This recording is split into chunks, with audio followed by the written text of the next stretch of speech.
the Egyptians, they had the hieroglyphics. They could write. We couldn't write then. That was the only way we could write. And so those things were kept then.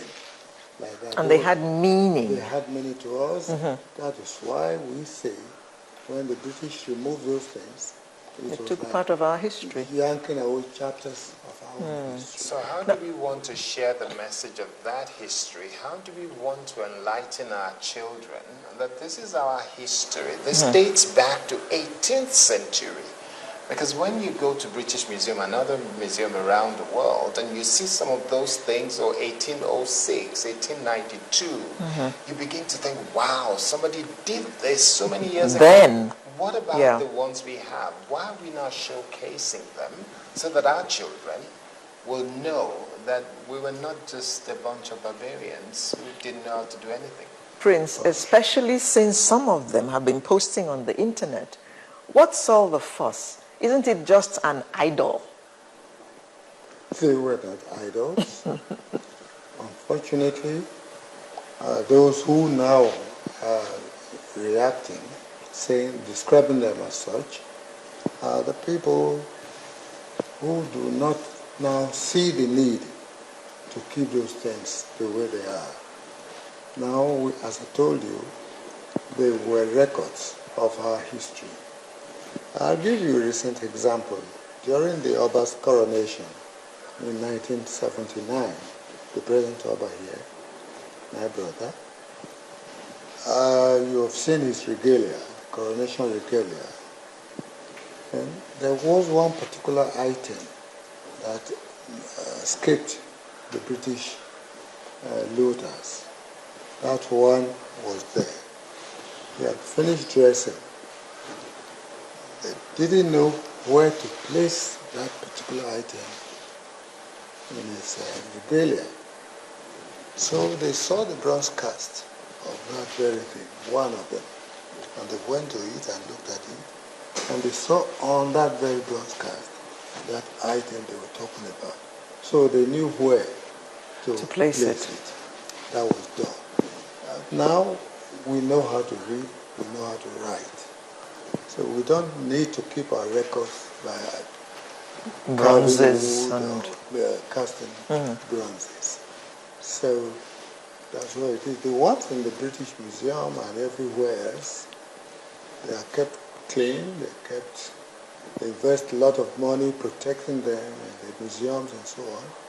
But because it's an investment to them, they are making a lot of money, getting people, tourist attraction, getting people to go there. If you get to the British Museum or any museum in the world, the section where the Benin works are kept, usually you find it's almost the largest part. Premium interest. Yes. So that's why they have to invest to keep it clean and all that. And so the ones we have here, are we taking advantage in that sense by encouraging people to come to the Oba's Palace to see some of them? We don't really have a museum now in the Oba's Palace. Even at that time, there was no museum in the Oba's Palace. They were just on altars, on sacred places, and so on. And nobody, of course, got to them. They were not worshipped. They were not idols. They were just there, and people recognized them as ours. The bells, for instance, all the altars in Benin had bells, and they used the bells to invoke the gods, the ancestors, anytime they were going to communicate or commune with them. Okay. Does that still happen? Yeah, we still have ancestral worship in Benin. Okay. Yeah, we recognize our ancestors, just as the modern people, the Christians, also recognize theirs. The saints you talk about in the Holy Book are people's ancestors. Okay. Now, Dr. Walker, how true is it that you have found some other grandchildren of some other soldiers who were involved in that looting, and you're actually on a campaign to get them to return those things? Perhaps that's slightly overstating the case. case. Okay, all right. We haven't found grandchildren, but we've found some evidence that property taken from, that might have been taken from Benin, was passed on by the descendants of one of the officers involved. I can't remember the name of it, and given to Essex University. It's quite possible that is a Benin bronze. So we want to chase that up and see if we can persuade Essex to repatriate. So is this looking like Life Ambition inspired to make sure that you bring it all back? I don't mind being an example to others, but yes. I've got lots of other things to do. Okay. So, but when you look at how people felt, the government of Edo State, the Oba and the Prince and the number of other people from here, how they feel, how happy they are that you return it. How do you feel on the inside? Wrong feeling? Or? Indeed, I'm almost overwhelmed. I did expect some enthusiasm when I came, but I had no idea there would be this level of enthusiasm. I was greeted after the presentation yesterday by men, women and children of all ages, from the very young to the very old, who all wanted to shake my hand and to tell me how important, how grateful they thought this action was. Mm-hmm. Clearly, some people are absolutely convinced that it is that Benin is the proper place for the Benin bronzes, which date back hundreds of years, incidentally, to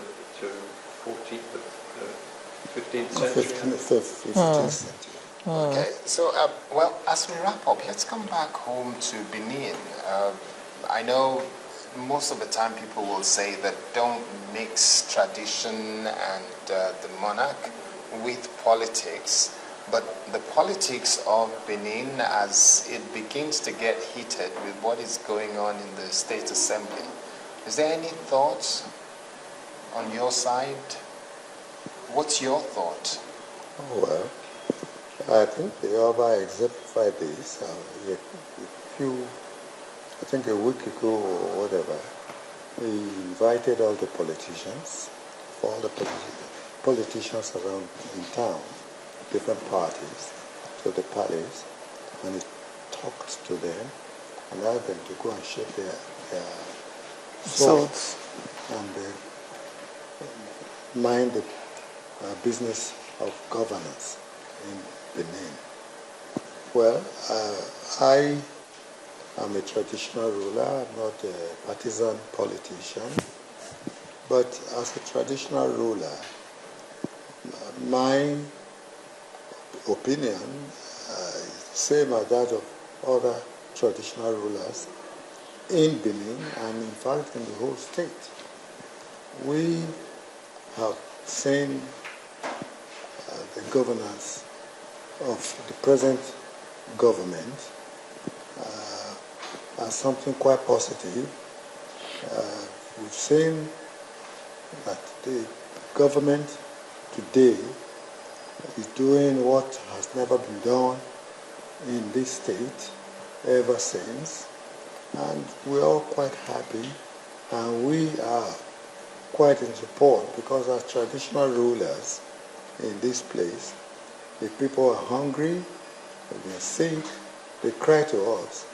They don't even cry to the government because the government is transient. It's there, the governor, the president, everybody's there for maybe 4 years, 8 years, and they're gone. We are there perpetually for our people. So it's to all they cry and say this is what is really happening.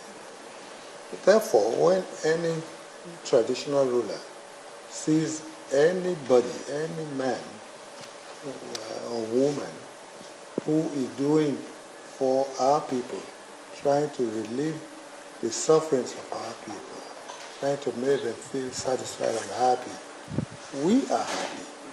We regard such a person as a friend of the people. And that's our own regard today. about our present governor in Edo State, because he came here and we saw it was there on the ground what he did in this place.